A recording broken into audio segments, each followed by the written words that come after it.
আমাদেরকে গুম করে নিয়ে যাওয়া হয় বিমান বাহিনীর অন্ধকার প্রকোষ্ঠে,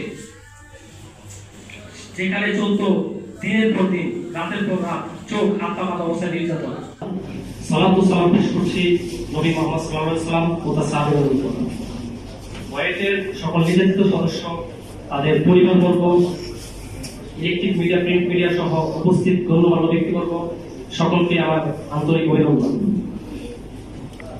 স্মরণ করছি ৭১ এবং ২৪-এর সেই অকুতোভয় যোদ্ধাদের, যাদের রক্তের বিনিময়ে এবং সাহসিকতায় আমরা আজ স্বাধীনভাবে মত প্রকাশ করতে পারছি। আমি জাকির হোসেন, বাংলাদেশ বিমান বাহিনীর সাবেক সদস্য। আজ আমি আপনাদের সামনে দাঁড়িয়েছি আমার ১০ জন নির্যাতিত, অত্যাচারিত সহকর্মীর পক্ষ থেকে, যাদের জীবনকে তছনছ করে দিয়েছে একটি সুপরিকল্পিত ঘৃণ্য ষড়যন্ত্র। যে ষড়যন্ত্রের মূল মাস্টারমাইন্ড ছিল স্বৈরাচারের দোসর সাবেক বিমান বাহিনীর সদস্য, সাবেক বিমান বাহিনীর প্রধান শেখ আব্দুল মান্নান। বিশিষ্ট ইসলামিক স্কলার মুফতি জুবাইর আহমেদ সাহেবের ইসলামী দাওয়া ইনস্টিটিউটে কিছু টাকা দান সৎকার করার মতো একটি নিঃস্বার্থ মানবিক কর্মই আমাদের জন্য ভীষিকা হয়ে দাঁড়ায়।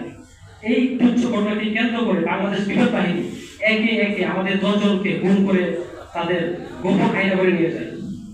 সামরিক বাহিনীর কোনো সদস্যের তার রুলস অনুযায়ী কোনো সদস্যের বিরুদ্ধে অভিযোগ থাকলে তাকে ক্লোজ অ্যারেস্টের মাধ্যমে গার্ডরুমে কিংবা ওপেন অ্যারেস্টের মাধ্যমে তার বিচার কার্য সম্পাদন করার কথা, কিন্তু সেই নিয়ম লঙ্ঘন করে আমাদেরকে ক্লোজ অ্যারেস্ট কিংবা ওপেন অ্যারেস্ট নয়, আমাদেরকে গুম করে নিয়ে যাওয়া হয় বিমান বাহিনীর অন্ধকার প্রকোষ্ঠে,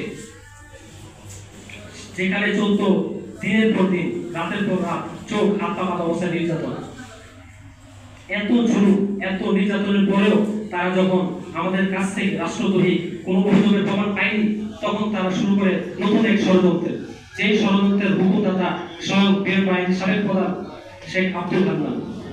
এই ষড়যন্ত্রকে কেন্দ্র করে আমাদেরকে পাঠানো হয় ডিজিএফআই হেডকোয়ার্টার্সের জয়েন্ট ইন্টারভেনশন সেল, যেটাকে আমরা আয়নাগর বলি।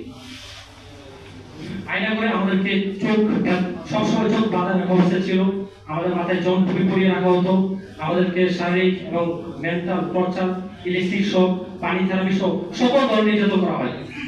যার কিছু বিবরণ যমুনা বিবিসি সহ বিভিন্ন সংবাদ এই মাধ্যমে দিয়েছিল। আমাদের পাশের রুমে থাকা মাইকেল চাকমা, আপনি ইতিমধ্যে হয়তো ওনার সাক্ষাৎকারটি শুনেছেন, উনি স্পষ্টভাবে বলেছেন যে আমার পাশের রুমে যাকে শরীর ছিল ওদেরকে প্রচুর মারধর করা হয়। আয়না করে আমাদের কেউ ওখানে রাখা যখন ছিলাম, তখন সেখানে একজন সিনিয়র গোয়েন্দা এসে আমাদেরকে মাঝে মাঝে বলতো যে জাকির, জানি তোমরা নিরপরাধ, কিন্তু আসলে কিছুই করার নেই, তোমাদের বিমান বাহিনীর প্রধান তোমাদেরকে এখানে পাঠিয়েছে স্বীকারোক্তি আদায় করার জন্য, তাই যেভাবে স্বীকারোক্তি চাই দিয়ে দাও, অন্যথায় তোমাদেরকে আজীবন এখানে খুব থাকতে হবে অথবা ক্রস ফায়ার দেওয়া হবে। অবশেষে জুলুম এবং নির্যাতনের এক পর্যায়ে এসে আমরা মিথ্যা স্বীকারোক্তি দিতে বাধ্য হই। সন্তুষ্টজনক স্বীকারোক্তি পেয়ে বাংলাদেশ বিমান বাহিনী আমাদেরকে ৩০ থেকে ৩৫ দিন পর নিয়ে আসে তাদের সেই আবার গোপন ফিল্ড ইউনিট 1। এখানে আসলে উল্লেখযোগ্য একটা বিষয় হচ্ছে, আমরা সবাই ইতিমধ্যে আয়নাগরের বিষয় জানলেও এখনো পর্যন্ত বাংলাদেশ বিমান বাহিনীর অভ্যন্তরীণ যে আয়নাগরগুলো আছে, number 1, number 2, number 3 and number 6 field unit, এটা এখনো জাতির সামনে উন্মোচন হয়নি।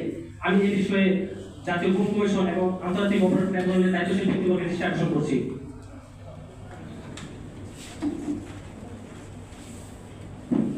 আমাদেরকে আয়নাগর থেকে ফিরে আনার পর 5 মাস আমাদেরকে এই নাম্বার 1 ফিল্ড ইউনিটে গুম করে শেখ আব্দুল মান্নানের অনুসারীরা, তার মধ্যে ছিল wing commander Arafat, squadron leader Mushfiq and sergeant Abdul Aziz, sergeant Jasim সহ আরো অনেকে, যারা এখনো তাদের স্ব পদে বহাল আছে, এখনো স্ব পদে বহাল আছে। এরপর আমাদেরকে 5 মাস অন্ধকার প্রবেশে নির্যাতনের পর আমাদেরকে শুরু করে অসরের একতরফা বিচার প্রক্রিয়া, district court martial, no proper legal process, no evidence, no justice, only punishment. শুধুমাত্র তদন্ত কর্মকর্তাদের বক্তব্য শুনে গ্রুপ ক্যাপ্টেন সাজ্জাদ, কোর্টের প্রেসিডেন্ট, আমাদেরকে চাকরিচ্যুত সহ 2 বছর সশ্রম কারাদণ্ডে দণ্ডিত করে। উল্লেখ্য, মুফতি জুবাইর আহমেদ সাহেব, যাকে কেন্দ্র করে আমাদেরকে এই এত নাটক সাজানো হয়েছিল, তিনি সাবেক ফেসিস্ট আমলে আদালত তার বিরুদ্ধে কোনো অভিযোগ প্রমাণিত না হয় তাকে মৃত্যুর খালাস দেওয়া হয়। এখন প্রশ্ন আসতে পারে যাকে কেন্দ্র করে আমাদেরকে এই সাজা দেওয়া হয়েছিল, তিনি যখন নিরাপরাধ, তাকে যখন মামলা থেকে অব্যাহতি দেওয়া হলো, তাহলে আমরাই বা অপরাধী হলাম কি হবে?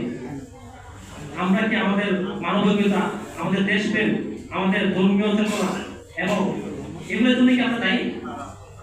এত জুলুমের পরেও এখনো বাংলাদেশ বিমান বাহিনী আমাদের সাথে জুলুম করেই যাচ্ছে।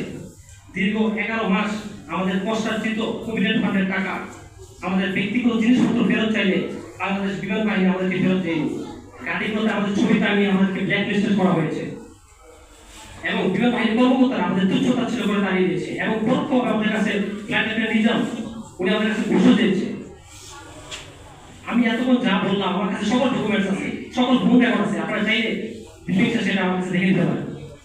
আমি মাননীয় প্রধান উপদেষ্টা প্রফেসর ডক্টর মোহাম্মদ ইউনূস স্যারের প্রতি আগ্রহ আহ্বান জানাচ্ছি, আমাদের বক্তব্যগুলো শুনুন, আমাদের কষ্টটা বুঝুন, আমাদের প্রতি ইনসাফ করুন, আমাদের ন্যায্য অধিকার ফিরিয়ে দিন। আমরা ইতিমধ্যে জাতীয় গুম কমিশন এবং আন্তর্জাতিক অপরাধ ট্রাইব্যুনালে লিখিত অভিযোগ করেছি। আমাদের দাবিগুলো হলো, বিমান বাহিনী আমাদের 10 জন নির্যাতিত সদস্যের পক্ষ থেকে আমাদের যে কয়টা দাবি ছিল, প্রথম দাবি হলো আমাদেরকে বিনা শর্তে চাকরিতে পুনর্বহাল করতে হবে।